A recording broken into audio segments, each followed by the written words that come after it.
नमस्कार दोस्तों, स्वागत है आपका मास्टर जी अकेडमी के ऑनलाइन प्लेटफॉर्म पर। देखिए दोस्तों, हम लोगों ने बायोलॉजी की सीरीज़ स्टार्ट कर रखी है और इससे पहले हम लोगों ने अपना कौन कौन सा टॉपिक किया है वो मैं एक बार आप लोगों को बता देता हूँ। देखिए दोस्तों, हमारा जो फर्स्ट टॉपिक था वो था हमारा भोजन के बारे में, न्यूट्रिएंट्स। ठीक है, न्यूट्रिएंट्स हमारा फर्स्ट टॉपिक था। सेकंड जो टॉपिक पढ़ा हम लोगों ने बीमारियों का पढ़ा, डिजीज़, यानी इसमें हम लोगों ने पढ़ा कि वायरस, बैक्टीरिया, प्रोटोजोआ और फंगस से कौन कौन सी बीमारियां होती हैं। ठीक है, न्यूट्रिएंट्स से दोस्तों हम लोगों ने पढ़ा कार्बोहाइड्रेट के बारे में, शर्करा, फैट, प्रोटीन, विटामिन्स, मिनरल्स, तो बहुत सारे टॉपिक्स हमने कवर किए थे। तो दोस्तों ये जो हमारा टॉपिक स्टार्ट हो गया तीसरा, ये हमारा स्टार्ट हो गया ह्यूमन सिस्टम्स। कौन सा सिस्टम दोस्तों? मानव तंत्र, ह्यूमन सिस्टम। और मानव तंत्र में हमारा जो फर्स्ट टॉपिक है दोस्तों, या आप लोग लगा सकते हैं जो फर्स्ट सब टॉपिक है वो है डाइजेस्टिव सिस्टम। ठीक है, डाइजेस्टिव सिस्टम है। इसके बाद हम लोग इसी प्रकार रेस्पिरेटरी सिस्टम करेंगे, यानी एक एक ऑर्गन, यानी एक एक सिस्टम हम अपने यहाँ करना शुरू करेंगे। तो दोस्तों ये है हमारा ह्यूमन सिस्टम और फर्स्ट टॉपिक है इसका कौन सा? डाइजेस्टिव सिस्टम, यानी पाचन तंत्र। तो चलिए दोस्तों स्टार्ट करते हैं बिना देरी के। देखिए सबसे पहले यहाँ पे लिखा हुआ है डाइजेशन। ठीक है, क्या लिखा हुआ है दोस्तों? देखो डाइजेशन होता क्या है? पाचन। सबसे पहले एक शब्द होता है डाइजेशन। डाइजेशन का मतलब क्या होता है? पाचन। तो दोस्तों समझना ये क्या होता है, हम लोगों ने तीन बेसिक यानी मूल हम लोगों ने तीन भोजन खाए थे। आप लोगों ने न्यूट्रिएंट से पढ़ा था कि हम लोग दोस्तों खाने में क्या खाते हैं। मुख्य रूप से हम लोग खाने में क्या खाते हैं? एक तो हमने खाया था कार्बोहाइड्रेट्स। ठीक है, कार्बोहाइड्रेट्स खाया था, फैट खाया था और दोस्तों क्या खाया था? प्रोटीन खाया था। ठीक है, मुख्य रूप से दोस्तों हम तीन मॉलिक्यूल्स खाते हैं बाहर से। ठीक है, और वो तो हमारे जो मिनरल्स होते हैं दोस्तों, जो विटामिन होते हैं, वो तो इन्हीं भोजन में ऑलरेडी होते हैं, वो हम लोगों को अलग से नहीं लेना पड़ता। समझ आया? अलग से हम लोग तीन मॉलिक्यूल्स खाते हैं। ठीक है, दो ध्यान रखिएगा, हम लोग तीन खाते हैं, कार्बोहाइड्रेट खाएंगे, फैट खाएंगे और प्रोटीन खाएंगे। ठीक है, तो सबसे पहले मैं पाचन की डेफिनेशन बता देता हूं। क्या होता है दोस्तों पाचन? क्या होता है? The breakdown of complex food. The breakdown of complex food. Complex food को आप लोग दोस्तों जटिल खाना भी बोल सकते हैं। क्या कहते हैं हम लोग इसको? जटिल खाना, या इसको कहते हैं लार्ज मॉलिक्यूल। लार्ज मॉलिक्यूल, ठीक है, बड़े अणु। क्या कहते हैं? बड़े अणु। ठीक है दोस्तों, आप लोग कुछ भी बोल सकते हैं। तो the breakdown of complex food into simpler food दोस्तों, into simpler food. Simpler food होता है सरल खाना। क्या होता है? सरल खाना। या आप लोग इसी को कह सकते हो दोस्तों हमारा, क्या सकते हो? स्मॉल मॉलिक्यूल्स, छोटे अणु। क्या कहते हो? स्मॉल मॉलिक्यूल्स या छोटे अणु। ठीक है, छोटे अणु। तो मैंने क्या कहा, सबसे पहले डाइजेस्टिव सिस्टम समझने से पहले हम लोगों को डाइजेशन का अर्थ समझना पड़ेगा क्या होता है। तो हमने क्या कहा कि द ब्रेकडाउन मतलब तोड़ना दोस्तों। The breakdown of complex food into simpler food in the presence of enzymes तो इज कॉल्ड डाइजेशन। तो अभी देखो मैं सिंपल आप लोगों को समझाता हूँ। क्या कहा मैंने कि भाई देखो, खाने के बड़े बड़े मॉलिक्यूल्स को दोस्तों किसकी उपस्थिति में? एंजाइम्स की उपस्थिति में। एंजाइम्स क्या होते हैं वो मैं आगे बताऊंगा, अभी नाम ध्यान में रखना बस आप लोग। एंजाइम्स की उपस्थिति में इसको छोटे छोटे अणुओं में तोड़ना ही क्या होता है दोस्तों? हमारा डाइजेशन होता है।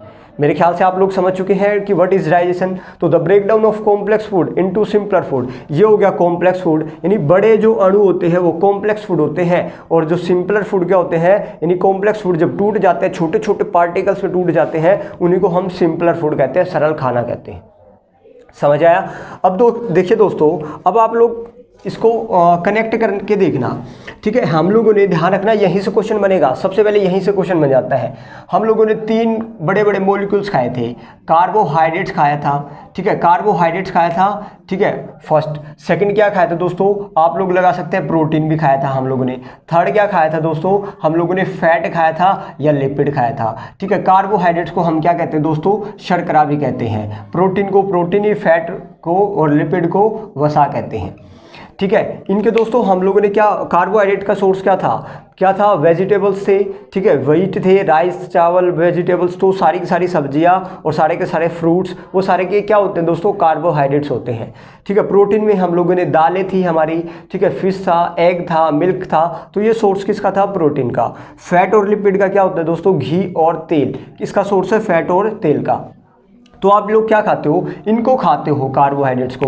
तो दोस्तों ये हमारे शरीर में आगे चलकर हम जब इनको खाते हैं तो ये बड़े मॉलिक्यूल्स को खाते हैं, बड़े मॉलिक्यूल्स को खाते हैं, तो ये क्या होता है, आगे चलकर दोस्तों यही कार्बोहाइड्रेट्स हमारे शरीर के अंदर किस में टूट जाएगा, ग्लूकोज में। देखिए ये कार्बोहाइड्रेट्स था, ठीक है, बहुत बड़ा अणु था, बहुत बड़ा अणु क्या हो गया, कार्बोहाइड्रेट्स किस में टूट गया दोस्तों, ग्लूकोज में टूट जाता है। किस में टूट जाता है, ग्लूकोज में। और फिर यही ग्लूकोज आगे चलकर दोस्तों किस में चेंज हो जाता है, ग्लाइकोज में। किस में चेंज होता है दोस्तों, ग्लाइकोज में, ठीक है। आप लोग समझना, ग्लाइकोज में, ठीक है, टूट जाता है। और ग्लाइकोज क्या होते हैं, इनसे भी छोटे अणु, ठीक है, इनसे भी क्या होगा, छोटे छोटे अणु, यानी अब इससे छोटा ये नहीं होगा दोस्तों, इससे छोटा ये नहीं होगा।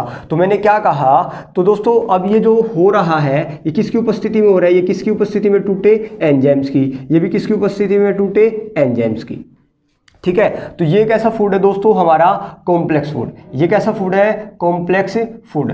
और ये कौन सा फूड है दोस्तों, सिंपलर फूड कौन सा है, ये है हमारा सिंपलर फूड, ये है हमारा सरल खाना, ये है हमारा सरल खाना। तो दोस्तों ध्यान रखना, कार्बोहाइड्रेट्स किस में टूटता है, कार्बोहाइड्रेट्स का अगर आप लोगों से पूछा जाए सरल खाना क्या है, ग्लाइकोज है दोस्तों, क्या है, ग्लाइकोज, ठीक है। इसी प्रकार दोस्तों जो प्रोटीन है, प्रोटीन के जो बड़े बड़े अणु हैं, अब ये प्रोटीन का एक बहुत बड़ा अणु है, ये मान लो फिश है, क्या है, एक फिश का टुकड़ा है। अब इसको खाएंगे हमें तो ये अंदर जाके क्या हो जाएगा, बहुत छोटे छोटे पार्ट में टूट जाएगा, जिसको हम दोस्तों क्या कहते हैं, पेप्टोड्स कहते हैं। क्या कहते हैं, पेप्टोड्स कहते हैं, ठीक है। हिंदी में भी यही है, पेप्टोड्स। तो ध्यान रखना है आप लोगों को, ठीक है। प्रोटीन हमारे शरीर में जाके किससे टूट जाता है, पेप्टोड्स। अब किसकी उपस्थिति में, वही एंजाइम्स की उपस्थिति में।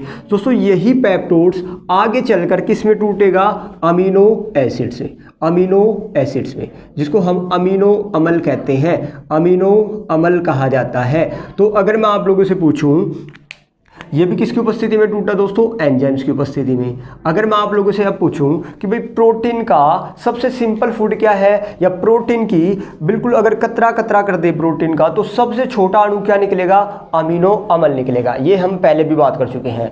और अगर कार्बोहाइड्रेट्स का भी छोटा छोटा कण, छोटे छोटे टुकड़े कर दें तो उसका क्या निकलेगा, ग्लाइकोज। हमारे छोटे छोटे टुकड़े कर दे तो क्या होगा, cell. Cell is the basic unit of life, या आप लोग कह सकते हैं सबसे छोटी मानव की इकाई क्या होती है, कोशिका होती है। उसी प्रकार प्रोटीन की सबसे छोटी इकाई क्या होती है, अमीनो अम्ल होती है। कार्बोहाइड्रेट की सबसे छोटी इकाई क्या होती है, ग्लाइकोज होती है। समझ आया, ठीक है। तो कार्बोहाइड्रेट्स किस में टूटता है, ग्लाइकोज में। प्रोटीन किस में टूटता है, अमीनो एसिड से। फैट और लिपिड दोस्तों क्या होते हैं, फैट टूटता है फैटी एसिड में, ठीक है। फैट टूटता है दोस्तों फैटी एसिड में, और यही फैटी एसिड आगे चलकर किस में टूटेगा, ग्लाइसरोल में, ठीक है। किस में टूटेगा दोस्तों, ग्लाइसिरोल, ठीक है, ग्लाइसिरोल में टूटता है। आप लोगों को ध्यान रखना है दोस्तों, फैट जो है, फैट का सबसे छोटा जो अणु होता है वो क्या होता है, ग्लाइसिरोल। आप लोग देख पा रहे हैं प्रोटीन के क्या थे, अमीनो एसिड्स, फैट के क्या है, ग्लाइसिरोल, ठीक है, क्या है, ग्लाइसिरोल। तो ये भी किसकी उपस्थिति में हो रहा है, एंजाइम्स की उपस्थिति में, ठीक है। यहां तक आप लोगों को समझ में आ गया कि डाइजेशन होता क्या है। और ये सारा का सारा जो टूट रहे हैं दोस्तों, ये हमारे शरीर के अंदर टूट रहे हैं। वो कैसे टूट रहे हैं मैं आगे बात करूंगा। समझ आया। आज की वीडियो दोस्तों बहुत लंबी होने वाली है और बहुत ही इंपॉर्टेंट वीडियो भी होने वाली है, ठीक है। हो सकता है या तो हम 2 पार्ट में ले आए या इसका एक ही पार्ट में इसको कवर करने की कोशिश करेंगे, ठीक है। तो आप लोग समझ चुके हैं कार्बोहाइड्रेट्स किस में टूटेगा, ग्लूकोज में, फिर ग्लूकोज किस में टूटेगा, ग्लाइकोज में। और इसी प्रकार प्रोटीन किस में टूटेगा, पेप्टोड्स में, पेप्टोड्स किस में टूट जाएगा, अमीनो एसिड्स में। और फैट किस में टूटेगा, सबसे पहले फैटी एसिड में, और फैटी एसिड अंत में किस में टूटेगा, ग्लाइसरोल में। और इससे आगे ये टूटेंगे नहीं। अब दोस्तों ध्यान क्या रखना आप लोगों को, ये जो सिंपलर फूड होते हैं ना, हमने पढ़ा था हमारे शरीर को एनर्जी कौन देता है, तो हमारे शरीर को एनर्जी दोस्तों ये कॉम्प्लेक्स फूड नहीं देते, हमारे शरीर को जो एनर्जी देते हैं वो सिंपल फूड देते हैं। तो हमारे शरीर को एनर्जी ग्लाइकोज देगा, हमारे शरीर को एनर्जी अमीनो एसिड्स देगा, हमारे शरीर को एनर्जी ग्लाइसरॉल देगा। समझा? ये आप लोगों को ध्यान रखना है, ठीक है, क्योंकि हमारा जो खाना है वो हमारी सबसे छोटी यूनिट तक पहुंचना है। हमारी सबसे छोटी यूनिट क्या होती है? सेल। दोस्तों हमको जो एनर्जी मिलती है वो कब मिलेगी? जब हम सांस लेंगे और जब खाना खाएंगे, वही सांस वही खाना हमारी सबसे छोटी यूनिट तक पहुंचेगा ना, तब हम लोगों को एनर्जी मिलेगी। समझा? ये आप लोग ध्यान रखना। चलिए दोस्तों, अब थोड़ा सा और बात करते हैं। यहाँ पे एक शब्द आप लोगों को नजर आया, एंजाइम्स। अब एंजाइम्स क्या होते हैं इसके ऊपर बात करते हैं, ठीक है। आई थिंक आप लोगों को समझ आ रहा होगा, अच्छे से कनेक्ट करके चलना दोस्तों, बहुत ही आसान है। एक बार समझोगे तो दोस्तों बहुत सारे क्वेश्चन आप लोग इजीली कर पाओगे, ठीक है। और बहुत बड़ा भी टॉपिक है दोस्तों। तो डाइजेशन आप लोग समझ चुके हैं, पाचन क्या होता है। तो जहां भी दोस्तों ध्यान रखना, पाचन की बात आएगी ना, वहां पे ना एंजाइम्स की बात जरूर आएगी, ठीक है। किसकी? एंजाइम्स की। अब एंजाइम्स होते क्या है, अब देख लेते हैं। What is enzymes? तो ध्यान रखना दोस्तों, एंजाइम्स क्या है? Enzymes are the chemical substance which helps in the digestion. भाई एंजाइम्स एक रासायनिक पदार्थ है दोस्तों। कैसा पदार्थ है? रासायनिक पदार्थ है। जो क्या करता है? रासायनिक पदार्थ आप लोग लिख लेना, जो पाचन में मदद करता है, जो पाचन करने में क्या करता है? मदद करता है। विच हेल्प्स इन द डाइजेशन, ठीक है। तो आप लोग ध्यान रखना दोस्तों, एंजाइम्स एक रासायनिक पदार्थ है जो पाचन क्रिया में या पाचन करने में मदद करता है। सिंपल दोस्तों, ठीक है। ये क्या होता है? जैसे हमारी लार होती है, मुंह में क्या होती है? लार। अब ये जो लार है ये हमारे केमिकल सब्सटेंस है दोस्तों, एक रासायनिक पदार्थ है।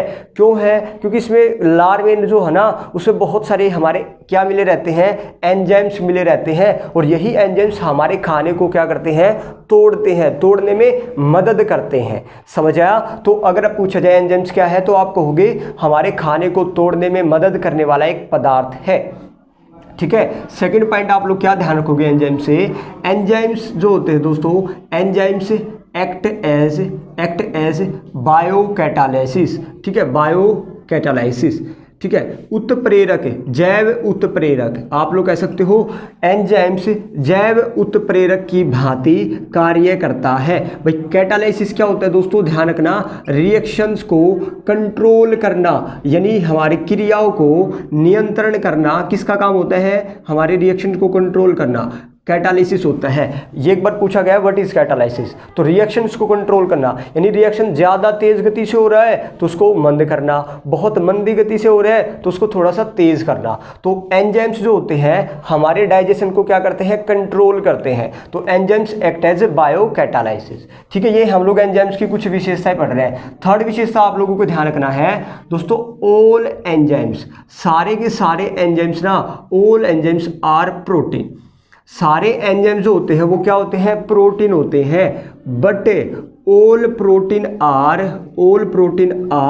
नॉट एंजाइम, लेकिन सारे प्रोटीन एंजाइम नहीं होते भाई, ठीक है। ये आप लोग ध्यान रखना, बहुत बार पेपर में आ चुकी है। एंजाइम्स क्या होते हैं? एक प्रोटीन है दोस्तों, लेकिन प्रोटीन एंजाइम्स नहीं होता, यानी सारे protein, but all proteins are not enzymes. कुछ प्रोटीन एंजाइम्स होते हैं, कुछ प्रोटीन एंजाइम्स नहीं होते। हम लोगों ने प्रोटीन का अच्छे से पढ़ा था, वहाँ पे आप लोगों को बताया भी था, डाइजेस्टिव प्रोटीन या एंजाइमेटिक प्रोटीन, ठीक है, वो बताया था ना। चलिए दोस्तों अब आगे बात करेंगे। तो मेरे ख्याल से एंजाइम्स आप लोग समझ चुके हैं कि जहां भी पाचन की बात होगी ना, खाना पचाने की, वहां ये चीज़ जरूर मिलेगी आप लोगों को दोस्तों, एंजाइम्स, क्योंकि यही तो खाने को क्या करेगी? तोड़ेगी, ठीक है। चलिए अब आगे बात करते हैं। एंजाइम्स से आप लोग समझ चुके हैं कि व्हाट इज एंजाइम्स। चलिए दोस्तों अब हम बात करते हैं दोस्तों, जो हमारा खाना जो होता है ना, हम लोग खाना खाते हैं, जैसे हम लोगों ने खाना खाया, वो हमारे शरीर में कहाँ कहाँ होकर कैसे जाता है, उसी को हम क्या कहते हैं? एलिमेंट्री कैनाल, ठीक है। अब हम पढ़ रहे हैं एलिमेंट्री कैनाल आहार नाल। आहार नाल आप लोग समझ चुके हैं क्या होता है। आहार नाल दोस्तों क्या होता है कि हमारा खाना किस किस पाइप से, कौन सी नली से होकर जा रहा है, किस किस अंग से होकर जा रहा है, उसी को एलिमेंट्री कैनाल कहते हैं। सबसे पहले ध्यान रखना, सबसे पहले खाना कहाँ जाएगा, बकल कैविटी में जाएगा। ठीक है, बकल कैविटी। बकल कैविटी आप लोग कह सकते हो कहाँ पे, माउथ को कहते हैं, मुंह को कहते हैं। सबसे पहले खाना कहाँ लोगे आप लोग, माउथ में लोगे। ठीक है दोस्तों, माउथ के बाद खाना कहाँ पे जाएगा, एक सिंपल प्रोसीजर है, ये कैसे कैसे खाना जा रहे हैं वो मैं वहाँ पे डायग्रामेटिक बताऊंगा आप लोगों को। सबसे पहले खाना कहाँ गया, माउथ में। माउथ के बाद खाना कहाँ जाएगा, गले में। ठीक है, गले में। गले को दोस्तों हम कहते हैं फेरिनिक्स। क्या कहा जाता है, गले को क्या कहा जाता है, फेरिनिक्स। बायोलॉजिकल लैंग्वेज है, ध्यान रखना, फेरिनिक्स कहा जाता है। ठीक है, गले को। फेरिनिक्स से कहाँ जाएगा खाना, ओसोफेगस में जाएगा दोस्तों। कहाँ पे जाएगा, ओसोफेगस। ओसोफेगस होता है हमारी भोजन नली। क्या कहते हैं, भोजन नली को हम क्या कहते हैं दोस्तों, ओसोफेगस कहते हैं। और इसकी जो लेंथ होती है वो 25 सेंटीमीटर होती है। आहार नाल की जो लंबाई होती है ऊपर से लेके खाना निकलने तक, ये जो नली होती है इसकी दोस्तों लगभग 32 फीट एलिमेंट्री कैनाल की क्या होती है, लंबाई। मैंने फिट लिखा है, आप लोगों की जो छत होगी ना वो 10 या 12 फीट पे होती है। इसका 3-4 गुना कर लो, 3-4 गुना कर लो, तब हमारी एक एलिमेंट्री कैनाल पूरी होती है दोस्तों। ठीक है, यानी लंबाई में हमारी एलिमेंट्री कैनाल 32 फीट होती है, जिससे से ओसोफेगस लगभग 25 सेंटीमीटर। ओसोफेगस किसको कहते हैं, भोजन नली को। इसके बाद भोजन कहाँ जाएगा दोस्तों, इसके बाद भोजन जाएगा हमारे स्टमक में। स्टमक को उदर भी कह सकते हो आप लोग, या पेट भी कह सकते हो। ठीक है, खाना कहाँ पे जाएगा, ओसोफेगस के बाद स्टमक में। अब स्टमक के बाद दोस्तों हमारा खाना कहाँ जाएगा, स्मॉल इंटेस्टाइन में। स्मॉल इंटेस्टाइन, जिसको हम छोटी आंत कहते हैं दोस्तों। क्या कहते हैं, छोटी आंत, जो होती है वो 21 से 22 फीट लंबी होती है, या आप लोग सेंटीमीटर में लोगे तो 4.5 मीटर। ठीक है, लगभग 4 से 5 मीटर लंबी होती है हमारी छोटी आंत। 4 से 5, लगभग 21 से 22 फीट, यानी छत को 2 बार लगा लो आप लोग, तब आप लोगों की छोटी आंत इतनी बड़ी होती है दोस्तों, इतनी रस्सी लंबी। ठीक है, पहले आप लोग मैं एक बार बता दूं, जो बकल कैविटी है वो उसको हमें हिंदी में दोस्तों मुख गुहा भी कहते हैं।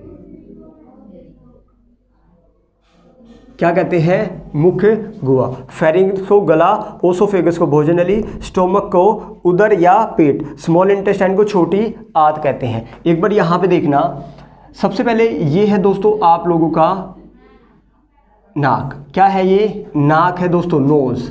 ठीक है, नोज। नोज के बाद दोस्तों अब ये है आप लोगों का, क्या है, ध्यान रखना, इसको कहते हैं बकल कैविटी। मुख गुहा, ये है माउथ दोस्तों। क्या है, माउथ। मैं इसको लिख देता हूँ, ये है हमारा माउथ।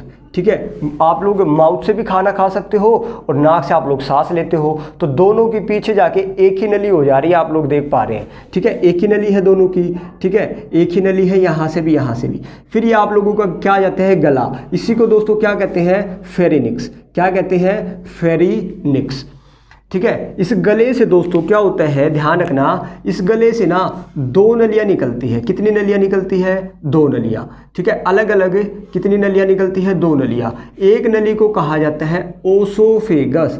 क्या कहा जाता है, ओसोफेगस, जिसको हम कहते हैं भोजन नली। एक को कहा जाता है दोस्तों हमारा ट्रैकिया।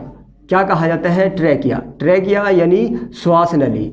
श्वास नली यानी एक नली से तो आप लोगों का सांस जाएगा, जिससे आप लोग श्वसन लेते हो, और एक नली में आप लोगों का खाना जाएगा, भोजन जाएगा। तो भोजन जाने वाली नली को भोजन नली, सांस जहाँ से जाएगा उसको श्वसन नली। ठीक है, अभी हम फोकस कर रहे हैं अपने भोजन पे, तो अभी हम फोकस करेंगे भोजन नली पे। ठीक है दोस्तों, एक बात और ध्यान रखना, इन दोनों के यहाँ पे ना एक संरचना होती है, एक स्ट्रक्चर होता है, जिसको हम क्या कहते हैं, एपिग्लोटिस। एपिग्लोटिस। ठीक है, एपिग्लोटस। एपिग्लोटस क्या होता है दोस्तों, ध्यान रखना, हिंदी में भी यही करेंगे, यही बोलेंगे इसको, एपिग्लोटिस। एपिग्लोटिस। अब ये क्या होता है, बहुत इंपॉर्टेंट है दोस्तों, ध्यान रखना।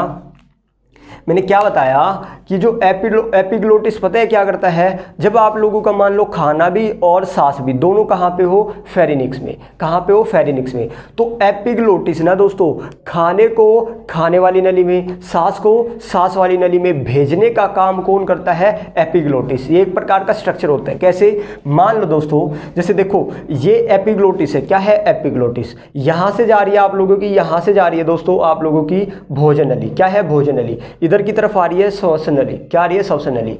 तो ध्यान रखना जब इसके ऊपर भोजन पड़ेगा दोस्तों, क्या आएगा, भोजन, ऊपर से भोजन आएगा तो इस भोजन आते ये क्या कर देगा, उसको भोजन नली वाली में क्या कर देगा, सेंड कर देगा। किसमें, भोजन नली वाली में। ठीक है, अगर ये स्ट्रक्चर ना होता, एपिग्लोटिस ना होती, तो आप लोगों का खाना कहाँ पे जा सकता था, ट्रैकिया में जा सकता था, श्वास नली में जा सकता था, और जिससे आप लोगों की मृत्यु भी हो सकती थी। क्योंकि हम लोग तो सांस ले बिना बिल्कुल कतई नहीं रह सकते दोस्तों, समझ आया। क्योंकि अगर इसमें खाना चले गया तो हमारा सांस क्या हो जाएगा, रुक जाएगा और हमारी मृत्यु हो सकती है। तो एपिग्लोटिस का काम होता है कि खाने को खाने वाली नली में भेजना और सांस को श्वसन नली में भेजना।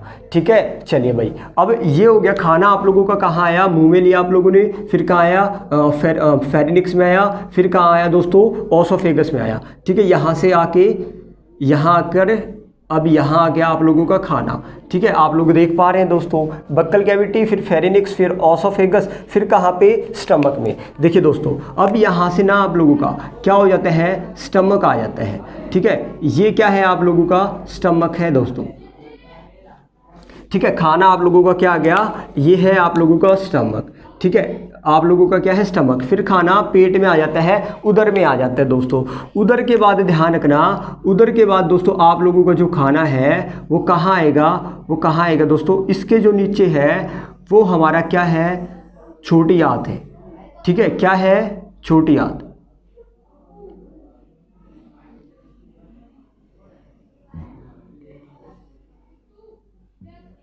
ये मैं आप लोगों को दिखा देता हूं ऐसे करके।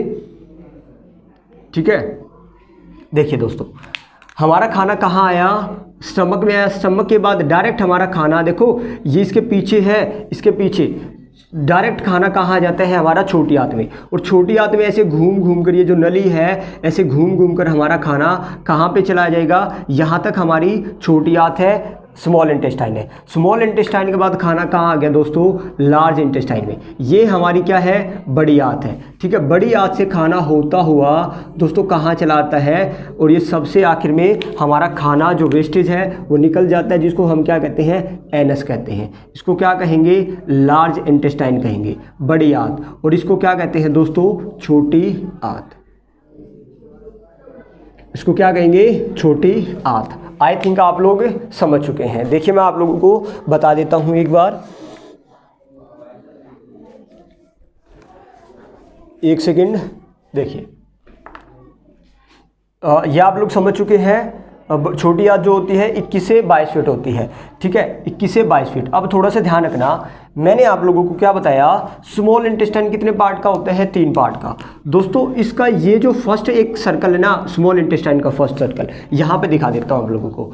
ये स्मॉल इंटेस्टाइन ऐसे है दोस्तों, और स्मॉल इंटेस्टाइन की जो लंबाई है वो कितनी होती है, 21 से 22 फीट या 4.5 मीटर। पेपर में पूछी जाती है, ध्यान रखना आप लोग।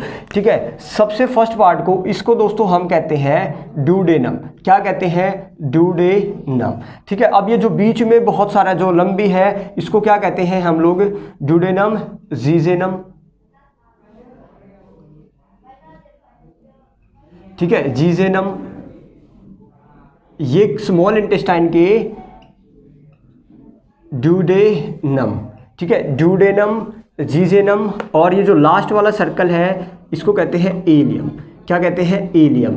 ये बहुत इंपॉर्टेंट है, आप लोगों को ध्यान रखना है। मैंने क्या कहा, स्मॉल इंटेस्टाइन, जैसे ही खाना दोस्तों स्टमक से कहाँ आता है, स्मॉल इंटेस्टाइन में आता है, तो सबसे पहले ड्यूडेनम में आएगा। कहाँ पे आएगा, ड्यूडेनम में। फिर वो जीजेनम में घूमता घूमता घूमता घूमता घूमता घूमता कहाँ जाएगा, इलियम में आ जाएगा। और इलियम से वो दोस्तों कहाँ पे आ जाएगा, लार्ज इंटेस्टाइन में आ जाएगा। समझ आया। तो सबसे पहले खाना स्टमक में, स्टमक के बाद small intestine, small intestine 3 part में डिवाइड है, कितने पार्ट में? 3 पार्ट में। तो स्मॉल इंटेस्टाइन के सबसे पहला खाना कहाँ जाएगा? ड्यूडेनम में जाएगा। दूसरे नंबर पे खाना कहाँ जाएगा? जीजेनम में जाएगा। और थर्ड कहाँ पे जाएगा? इलियम में जाएगा। बहुत इंपॉर्टेंट है दोस्तों, आप लोगों को ध्यान रखना है यहाँ से। अब ये बताओ, ड्यूडेनम, जीजेनम, इलियम से होता हुआ खाना कहाँ जाएगा फिर आप लोगों का? लार्ज इंटेस्टाइन में। कहाँ पे जाएगा? मैं ऊपर दिखा देता हूँ आप लोगों को, ये समझ चुके हैं मेरे ख्याल से आप लोग। देखिए अब खाना कहाँ जाएगा? लार्ज इंटेस्टाइन में। मैं यहाँ लिख देता हूँ दोस्तों। अब खाना जाएगा बड़ी आंत में। लार्ज इंटेस्टाइन जो होती है दोस्तों लगभग 9 फीट लंबी होती है, ठीक है, सॉरी 11 से 12 फीट लंबी होती है, 10 से 12 फीट आप लोग लिख सकते हैं, ठीक है। 10 से 12 फीट कौन सी होती है? Large intestine. अब लार्ज इंटेस्टाइन के भी 3 पार्ट होते हैं दोस्तों, ठीक है। एक होता है सिक्कम, हिंदी में लिख देता हूं मैं, सिक्कम, कोलोन और रेक्टम। क्या होते हैं? रेक्टम, कोलोन, रेक्टम, रेक्टम, और क्या होता है? सिक्कम, ठीक है। सिक्कम, कोलोन और रेक्टम, ये किसके पार्ट है दोस्तों? लार्ज इंटेस्टाइन के। और इनके बाद खाना, अंत में खाना कहाँ जाएगा? एनस में। कहाँ जाएगा? एनस, ठीक है। ये दोस्तों आप लोगों को एलिमेंट्री कैनाल ध्यान रखना है कि हमारा खाना कहाँ कहाँ से होकर क्या हो रहा है? गुजर रहा है, ठीक है। जल्दी से मैं बता देता हूँ। सबसे पहले खाना गया आप लोगों का बकल कैविटी में, फिर गया आप लोगों का फेरेनिक्स में, फिर हमारी श्वास नली में, सॉरी भोजन वाली नली में जिसको हम कहते हैं ऑसोफेगस। फिर खाना कहाँ जाएगा दोस्तों? स्टमक में। फिर खाना कहाँ जाएगा? स्मॉल इंटेस्टाइन में। ये क्या है? हमारी स्मॉल इंटेस्टाइन। स्मॉल इंटेस्टाइन का फर्स्ट पार्ट है ड्यूडेनम, फिर जीजेनम और फिर इलियम। इलियम से होता हुआ खाना आप लोगों का कहाँ जाएगा? इलियम से खाना आप लोगों का सबसे पहले जाएगा सिक्किम में, सिक्किम के बाद जाएगा कोलोन में, कोलोन के बाद जाएगा रेक्टम में। ये तीनों पार्ट किसके हैं? लार्ज इंटेस्टाइन के। दोस्तों यहाँ से लेके यहां तक जो पार्ट है वो आप लोगों का कौन सा पार्ट है? सिक्किम, ठीक है, सिक्कम। सिक्कम के बाद ये आप लोगों को दिखाई दे रहा है यहां से लेके यहां तक, यहां से लेके यहां तक ये आप लोगों का पार्ट है लार्ज इंटेस्टाइन का, कौन सा? कोलोन वाला पार्ट। और कोलोन से आगे दोस्तों ये वाला पार्ट एनस तक, ये है हमारा, यहां तक क्या है पार्ट हमारा दोस्तों? रेक्टम। और रेक्टम के बाद ये हमारा पार्ट क्या आ जाएगा? एनस, जहां से आप लोग एक्सक्रीट करते हो, ठीक है। ये है दोस्तों हमारा एलिमेंट्री कैनाल, ठीक है। चलिए आप लोग समझ गए खाना कहाँ कहाँ से होके जा रहा है। अब मेरे को ये बताओ, क्या हमारा खाना लीवर में गया है दोस्तों? लीवर में, यकृत में गया है? नहीं, आप लोग कहीं भी नहीं दिखाई देगा। या क्या हमारा खाना पैनक्रियाज, अग्नाशय में गया है? नहीं गया। तो दोस्तों वो हमारा एलिमेंट्री कैनाल का हिस्सा नहीं है। आप लोगों से पूछा जा सकता है कि कोई भी ऑर्गन दे दिया जाएगा, पूछ लिया जाएगा निम्न में से कौन हमारा एलिमेंट्री कैनाल का भाग नहीं है? तो एलिमेंट्री कैनाल, आहार नाल में बस यही चीज़ें आएगी, आप लोगों को ध्यान रखना है, ठीक है। चलिए दोस्तों, देखिए दोस्तों अब बात करते हैं हम अपना डाइजेस्टिव ग्लैंड की, ठीक है। अब हम बात करेंगे दोस्तों डाइजेस्टिव ग्लैंड के बारे में, पाचक ग्रंथियाँ। अब ये डाइजेस्टिव ग्लैंड क्या होता है दोस्तों? तो दोस्तों पाचक ग्रंथियाँ कौन सी होती है? ये वे ग्रंथियाँ होती है जो किस में मदद करें दोस्तों? पाचन में, ठीक है। जो किस में मदद करते हैं? पाचन में मदद करते हैं, विच हेल्प्स इन द डाइजेशन। तो एंजाइम्स अभी हम लोगों ने पढ़ा था इससे पहले, तो एंजाइम्स क्या करते थे? पाचन में मदद करते थे। तो वही एंजाइम्स दोस्तों निकलते कहाँ से हैं? वही एंजाइम्स इन्हीं ग्रंथियों से निकलते हैं। देखिए दोस्तों, ठीक है, ग्लैंड जो होता है, ग्रंथियाँ जो होती है वो 2 प्रकार की होती है। कितने प्रकार की? 2 प्रकार की, ठीक है। और जो ग्रंथियाँ जो होती है वो 2 चीज़ें निकालती हैं। एक तो निकालती है एंजाइम्स, ठीक है, एक एंजाइम्स, और एक निकालती है हॉर्मोन्स। ये दोस्तों एंजाइम्स और हार्मोन्स क्या होते हैं? ये केमिकल सब्सटेंस होते हैं, रासायनिक पदार्थ होते हैं। तो एंजाइम्स तो जो हमारे पाचन में मदद करता है, और हार्मोन्स क्या होता है? जो हमारी बॉडी ग्रोथ और डेवलपमेंट में मदद करते हैं, ठीक है। तो ग्लैंड 2 प्रकार की हो गई, एक होता है दोस्तों एंडोक्राइन, ठीक है, एंडोक्राइन, और एक होता है एक्सोक्राइन ग्लैंड, एक्सोक्राइन ग्लैंड। दोस्तों ध्यान रखना, एक्सोक्राइन यानी बहिर्स्रावी और अंतरस्रावी, ठीक है। एक का नाम क्या हो गया? अंतःस्रावी ग्रंथि, और एक होता है दोस्तों बहिर्स्रावी ग्रंथि। ठीक है, बहिर्स्रावी ग्रंथि। अब ध्यान रखना, जो एक्सोक्राइन ग्लैंड है वही हमारा क्या निकालती है, एंजाइम्स निकालती है, और जो एंडोक्राइन ग्लैंड्स होती है वो हमारा क्या निकालती है, हार्मोन्स निकालती है। ठीक है, इंग्लिश और हिंदी सेम है, हार्मोन्स को हार्मोन्स ही कहेंगे, ठीक है, और एंजाइम को एंजाइम ही कहेंगे दोस्तों। ठीक है, आई थिंक आप लोग समझ चुके हैं भाई, ये इन्हीं ग्रंथियों से क्या निकलता है भाई, हमारा एंजाइम्स और हार्मोन्स निकलते हैं। तो यहाँ पे मैंने क्या लिखा, डाइजेस्टिव ग्लैंड। तो दोस्तों जो एंजाइम्स के होते हैं किस में मदद करेंगे, पाचन में हेल्प करते हैं। ठीक है, पाचन में हेल्प करते हैं। ये क्या करते हैं भाई, ग्रोथ एंड डेवलपमेंट में मदद करते हैं। तो अभी हम लोगों को पाचन की जरूरत है या ग्रोथ डेवलपमेंट की जरूरत है भाई, पाचन की जरूरत है। तो पाचन में कौन सी ग्रंथि यूज होती है, एक्सोक्राइन। तो इसको मैं दोस्तों डाइजेस्टिव ग्लैंड बोलूं या एक्सोक्राइन ग्लैंड बोलूं, यानी एक ही बात है, समझ आया। जब किसी ग्रंथि के अंदर से अंतःस्रावी से जूस निकलता हो तो वो हार्मोन्स होगा, जब किसी ग्रंथि के बाहर से ही कोई जूस निकलता हो तो वो कैसा जूस होगा, एंजाइम्स होगा, और वो हमारे पाचन में मदद करता है। ठीक है, तो मे भी आप लोग समझ गए, डाइजेस्टिव ग्लैंड या एक्सोक्राइन ग्लैंड ये वे ग्लैंड होती है जो पाचन करने में क्या करती है, मदद करती है।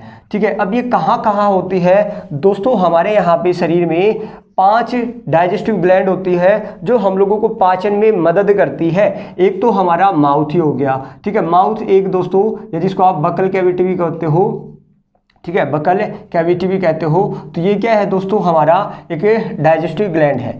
दूसरे नंबर पे अगर मैं बात करूँ स्टमक। ठीक है, स्टमक भी दोस्तों हमारा पेट या उदर जो होता है वो भी एक डाइजेस्टिव ग्लैंड है, वहाँ से भी क्या निकलता है, एंजाइम्स निकलता है, और ये दोनों दोस्तों एलिमेंट्री कैनाल का भी हिस्सा है। ठीक है, तीसरे नंबर पर अगर मैं बात करूँ दोस्तों, लीवर आप लोगों ने सुना होगा, यकृत, जिसको हम क्या कहते हैं, यकृत कहते हैं दोस्तों। एक आप लोगों ने पेनक्रियाज सुना होगा, पेनक्रियाज, जिसको हम क्या कहते हैं, अग्नाशय कहते हैं दोस्तों। क्या कहते हैं, अग्नाशय। और लास्ट में जो है हमारा दोस्तों वो है स्मॉल इंटेस्टाइन। वो क्या है दोस्तों, स्मॉल इंटेस्टाइन, जिसको हम कहते हैं दोस्तों छोटी आंत। ठीक है, छोटी आंत। तो ध्यान रखना, ये हमारे जो 5 है इन्हीं को हम क्या कहते हैं, डाइजेस्टिव ग्लैंड। ये सारी की सारी क्या निकालेगी, एंजाइम्स निकालेगी, सिर्फ एक को छोड़कर। बहुत इंपॉर्टेंट है, आपसे पूछा जाएगा दोस्तों, कौन सी एक्सोक्राइन या डाइजेस्टिव ग्रंथि एंजाइम नहीं निकालती। तो लीवर जो है वो एंजाइम नहीं निकालता। माउथ से भी एंजाइम निकलेगा, स्टमक से भी एंजाइम निकलेगा, पेनक्रियाज से भी, स्मॉल इंटेस्टाइन से भी, लेकिन लीवर जो है एंजाइम्स निकालती।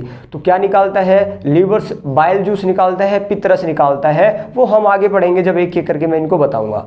ठीक है, अभी के लिए ध्यान रखना दोस्तों, जो माउथ हो गया, सॉरी लीवर हो गया, ये शरीर की, ध्यान रखना, शरीर की सबसे बड़ी ग्रंथि, largest gland of the body. शरीर की सबसे बड़ी ग्रंथि कौन सी है, तो लीवर है दोस्तों, ध्यान रखना आप लोगों को। और फिर बात आए शरीर की, ह्यूमन बॉडी की second largest gland of the body, मनुष्य की दूसरी सबसे बड़ी ग्रंथि कौन सी है, पैनक्रियास। देखिए, मैं सबसे बड़ा अगर ऑर्गन बोलूँ ना, मनुष्य का सबसे बड़ा ऑर्गन, तो हमारी स्किन है, हमारी त्वचा है। अगर मैंने बोला मनुष्य की सबसे बड़ी ग्रंथि तो कौन सी होती है, लीवर। मनुष्य की सबसे बड़ी सेकंड नंबर पे ग्रंथि तो वो है पैनक्रियास। ठीक है, तो आप लोग मेरे ख्याल से समझ चुके हैं। ठीक है, पाचक ग्रंथियाँ क्या होती है, जूस निकालने का काम करती है। तो अब इनको हम लोग इजीली पढ़ेंगे। अब मैं अगर आप लोगों से पूछूं, क्या ये दो चीज़ों में हमारा खाना जाता है, नहीं दोस्तों, लीवर और पैनक्रियाज में हमारा खाना नहीं जाता। ये भी हमारा एक बॉडी ऑर्गन है, ये भी हमारा एक बॉडी ऑर्गन है, ये एलिमेंट्री कैनाल का हिस्सा नहीं होते। ठीक है, एक बात और सुन लो, अभी हाथ लगे। पैनक्रियाज को दोस्तों मिक्स्ड ग्लैंड बोलते हैं, मिश्रित ग्रंथि कहते हैं। ये भी बहुत इंपॉर्टेंट क्वेश्चन है। पैनक्रियाज जो है इसको क्या कहते हैं, मिश्रित ग्रंथि।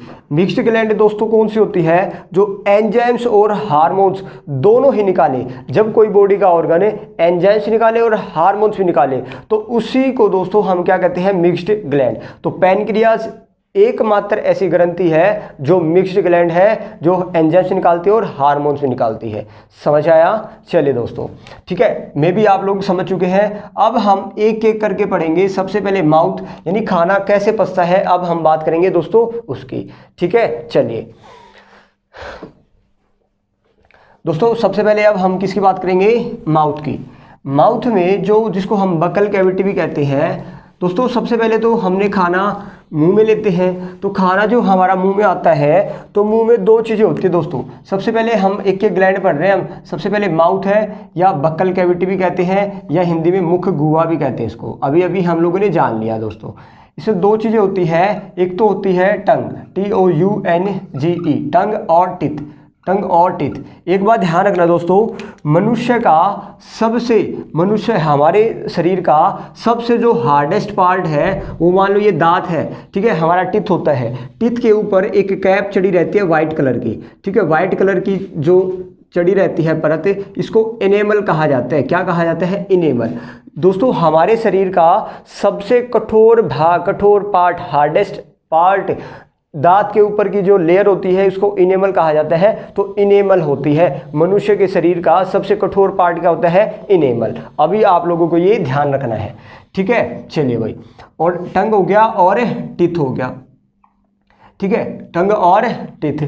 और दोस्तों ध्यान क्या रखना आप लोगों को, टिथ जो है हमारे कितने दांत होते हैं? 32 दांत होते हैं, और 12 हमारे कैसे होते हैं? टेम्पररी, और 20 होते हैं टेम्पररी, जिसको आप मिल्क टीथ भी कहते हैं। अब चलिए इनको हम लोग डिटेल में पढ़ लेते हैं, टिथ को और टंग को।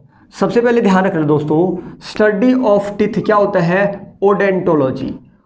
ओडेंटोलॉजी है, ओडेंटोलॉजी, दांतों के अध्ययन को क्या कहा जाता है? ओडेंटोलॉजी कहते हैं। और जो दांतों का डॉक्टर होता है उसको ओडेंटोलॉजिस्ट कहते हैं। जो दांतों का डॉक्टर होता है उसको ओडेंटोलॉजिस्ट कहते हैं। समझ आया? ये आप लोग ध्यान रखना दोस्तों। जो दांत होते हैं वो 4 प्रकार के होते हैं, ध्यान रखना। जो हमारे टिथ होते हैं वो कितने प्रकार के? 4 प्रकार के। एक होता है दोस्तों इनसीजर, कौन सा होता है? इनसीजर। एक होता है कैनाइन, एक होता है प्रीमोलर, और एक होता है दोस्तों मोलर, ठीक है। दांत जो है हमारे, ये जो टिथ होते हैं ये कितने प्रकार के? 4 प्रकार के, इनसीजर, कैनाइन, प्रीमोलर और मोलर। अगर हिंदी में बात करें तो इनको कहते हैं अगर, चवर्णक, और इसको कहेंगे चवर्णक, इसको कहेंगे दोस्तों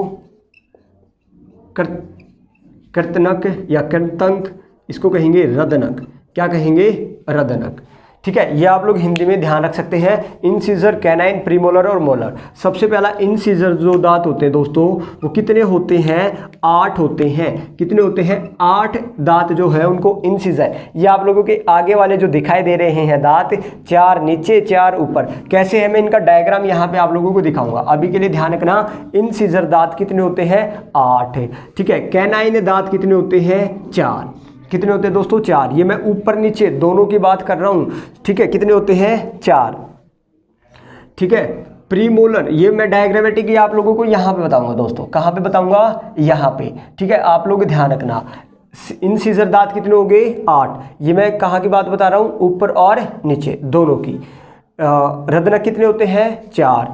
प्रीमोलर कितने होते हैं दोस्तों? प्रीमोलर आप लोग बताओगे फिर से, कितने दोस्तों?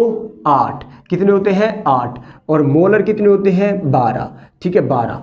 तो दांत कितने हो गए दोस्तों? 8 और 8 16, 12 और 4 16, तो 16 और 16 32। तो टोटल टिथ कितने होते हैं? आप लोग ध्यान रखना, टोटल दांत ह्यूमन में कितने होते हैं? 32, 32 दांत होते हैं मुंह में, ठीक है। ऊपर और नीचे दोनों की बात हम कर रहे हैं, ध्यान रखना।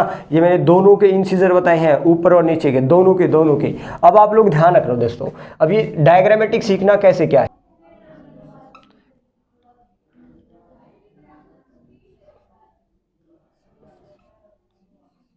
देखो 1 2 3 4, ये आगे के जो 4 दांत आप लोगों को दिखाई देते हैं, 4 यहाँ पे है नीचे और 4 कहाँ पे है? ऊपर। तो 4 और 4 कितने हो गए? इनसीजर। कितने दांत होते हैं? 8। इन्हीं को क्या कहते हैं? कर्तंग। और इन्हीं को दोस्तों ये क्या करते हैं? ये करते हैं कटिंग का काम। किसी भी चीज़ को काटने का काम इनसीजर दांतों का होता है, और इसका काम होता है बाइटिंग। किसी भी चीज़ को बाइटिंग करना किसका काम होता है? कैनाइन दांतों का, ठीक है। प्रीमोलर दांतों का काम क्या होता है दोस्तों? उसको क्या करना? पीसना, ठीक है। ग्राइंडिंग का काम किसका होता है? पीसना। ग्राइंडिंग का काम आप लोगों से पूछे जा सकते हैं इनके काम कि कौन से दांत होते हैं वो जो कटिंग का काम करते हैं। बाइटिंग का काम कौन करता है? पीसने का काम कौन से दांत करते हैं? और ये जो है इसके साथ तो हमारे खाना क्या हो जाते हैं, मिक्सअप हो जाते हैं दोस्तों। ठीक है, ये दांत जो है हमारे खाने को मिक्स करने का काम करते हैं, एंजाइम्स के साथ मिक्स करने का काम कौन करते हैं, मोलर टीथ। अब आप लोग डायग्राम देखो, 1 2 3 4, 2 यहाँ पे, 2 यहाँ पे और फिर 4 ऊपर। ठीक है, इससे जो ही आप लोग नीचे आओगे, इससे जो ही आप लोग क्या आओगे, थोड़ा सा और पीछे, तो और पीछे यहाँ भी, ये तो कैनाइन हो गए। ठीक है, यहाँ हो गए, तो मैं एक ऐसे करके कुछ अलग अलग डायग्राम बता दे रहा हूँ। ये होते हैं दोस्तों आप लोगों का कैनाइन। इन दांतों को क्या कहेंगे, कैनाइन। एक यहाँ पे, एक यहाँ पे और 2 ऊपर, तो टोटल कितने हो गए, 4। ठीक है, इससे और थोड़ा सा पीछे आएंगे दोस्तों, इससे और पीछे आएंगे तो क्या है हमारे, कौन से दांत है, प्रीमोलर। ये कौन से दांत है, प्रीमोलर। 2 यहाँ पे, 2 यहाँ पे और 4 ऊपर, तो 4 नीचे और 4 ऊपर, तो कितने हो गए, 8। ठीक है, फिर कौन से दांत आएंगे, मोलर। ठीक है, मोलर दांत आएंगे। फिर दोस्तों फिर हमारे जो दांत है वो कौन से है, मोलर। जो मोलर है वो एक साइड में कौन कितने कितने होते हैं, 3 और यहाँ भी एक साइड में 3, तो 3 यहाँ पे, 3 इस साइड, 6 नीचे और 6 ऊपर, तो टोटल मोलर दांत कितने होते हैं, 12। तो आप लोग ये फिगर ध्यान रखना दोस्तों।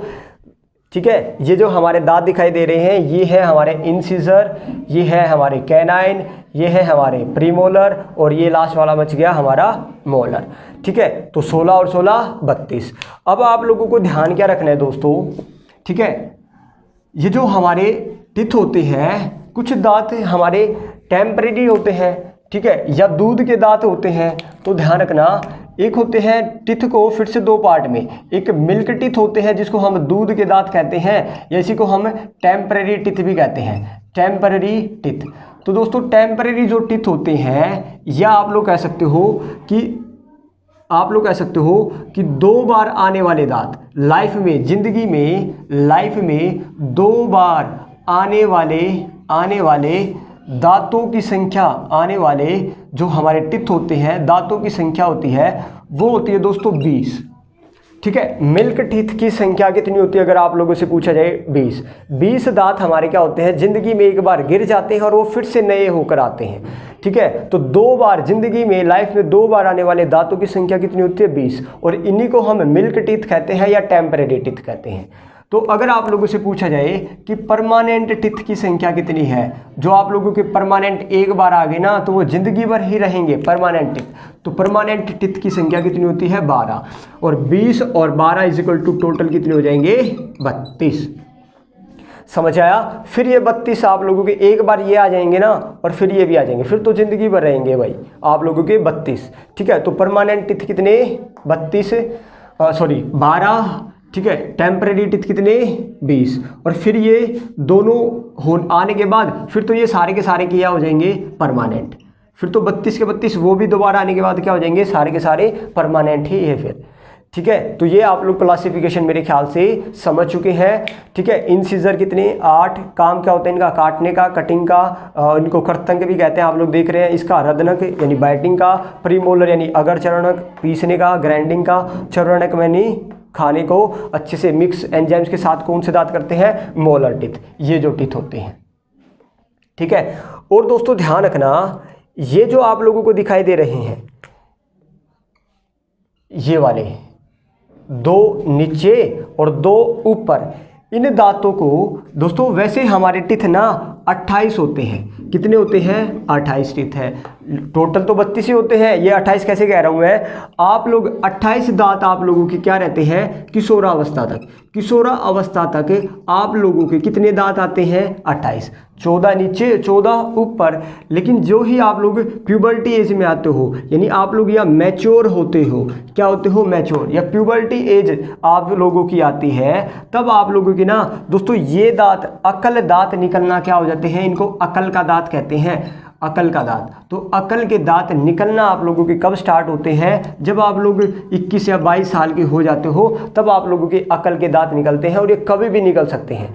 ठीक है, 21-22 साल के बाद ये कभी भी निकल सकते हैं। जब आप मैच्योर हो जाते हो, मैच्योरिटी एज आ जाती है, तब ये दोस्तों आप लोगों की क्या होते हैं, अकल के दांत निकलते हैं। ठीक है, और एक बात और ध्यान रखना, अकल के दांतों की संख्या कितनी होती है? 4। और ये अकल के दांतों को हम क्या कहते हैं? ये हमारे शरीर का वेस्टिजियल ऑर्गन है।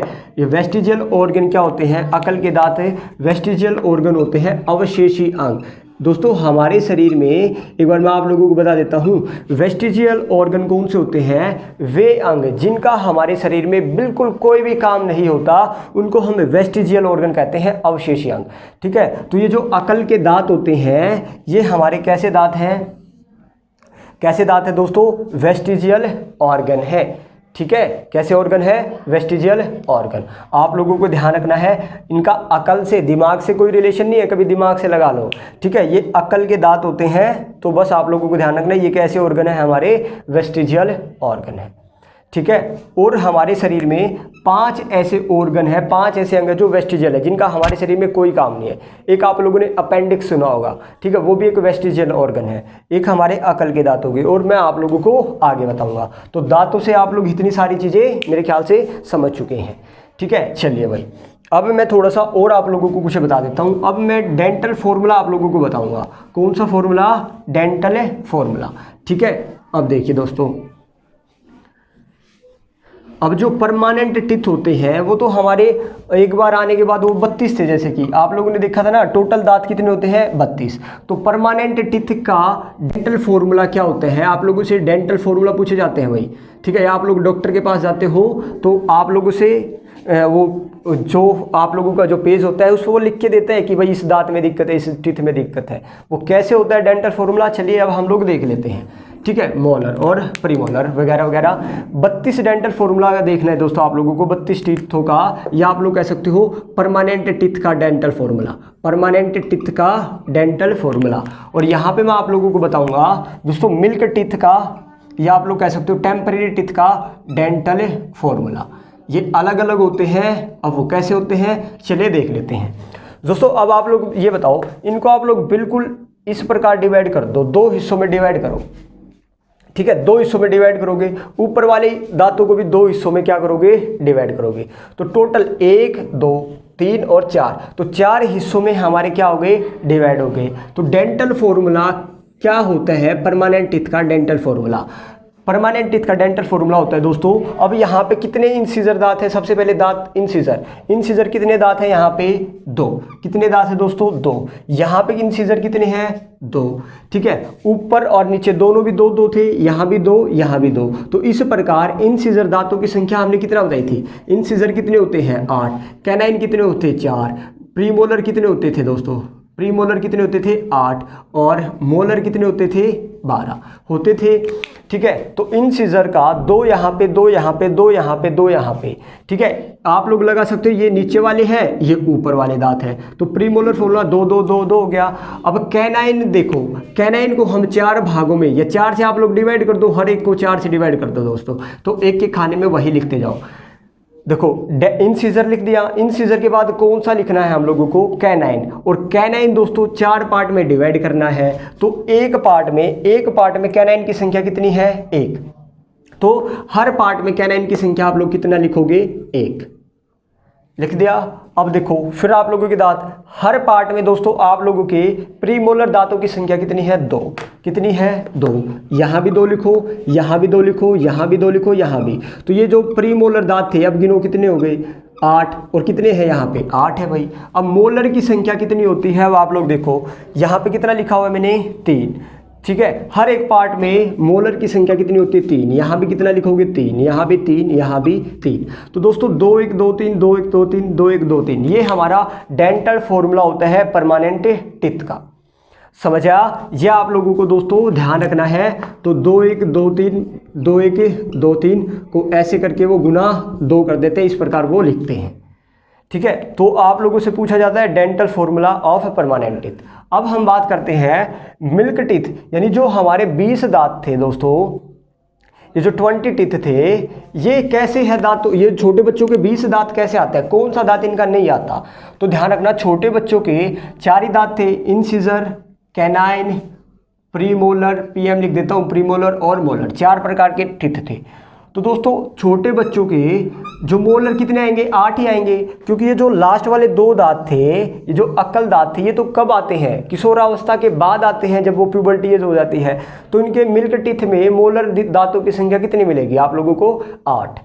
ठीक है, ये आप लोगों को ध्यान रखना है। दोस्तों छोटे बच्चों में कौन से दांत नहीं निकलते, वेरी वेरी इंपॉर्टेंट है। छोटे बच्चों के प्रीमोलर टीथ नहीं होते जब तक वो किशोरावस्था में नहीं सॉरी छोटे बच्चों के जो होते हैं वो प्रीमोलर टीथ कितने होते हैं, 0। आप लोग ध्यान रखना, आप लोगों को इंसिजर कितने होते हैं, वही 8। कितने होते हैं, 8। कैनाइन सेम वही कितने, 4। कैनाइन कितने, 4। तो 8 और 4 12 और 8 20। तो छोटे बच्चों के या 2 बार आने वाले दांतों की संख्या कितनी हो गई, 20।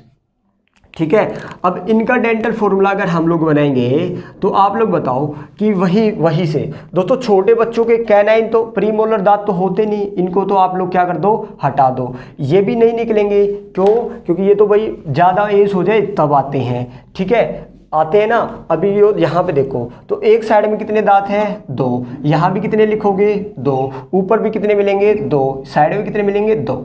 ठीक है, चलिए नेक्स्ट देखो कैनाइन कितना है, एक साइड में 1, यहाँ भी कितना 1, ऊपर भी कितना 1, साइड में भी कितना 1। यहाँ पे 0 है तो 0 0 0 और 0। अब यहाँ पे 2 है तो 2 2 2 और 2। तो छोटे बच्चों का जो डेंटल फॉर्मूला होता है वो डॉक्टर कैसे लिखते हैं, ऐसे करके। ठीक है, तो ये आप लोगों को ध्यान रखना है दोनों के डेंटल फॉर्मूलाज। चलिए दोस्तों, आई थिंक आप लोगों को समझ में आ गया। ये आप लोगों से यहाँ से क्वेश्चन आते हैं किसका क्या काम होता है, छोटे बच्चों में कौन से टीथ नहीं निकलते, 2 बार आने वाले दांतों की संख्या कितनी होती है, परमानेंट टीथ कितने होते हैं। तो ये तमाम चीज़ें आप लोगों को यहाँ से कवर कर लेना है। ठीक है, तो दोस्तों आज के लिए इतना ही, मिलते हैं अपना नेक्स्ट वीडियो में, तब तक के लिए धन्यवाद। जय हिंद, जय भारत।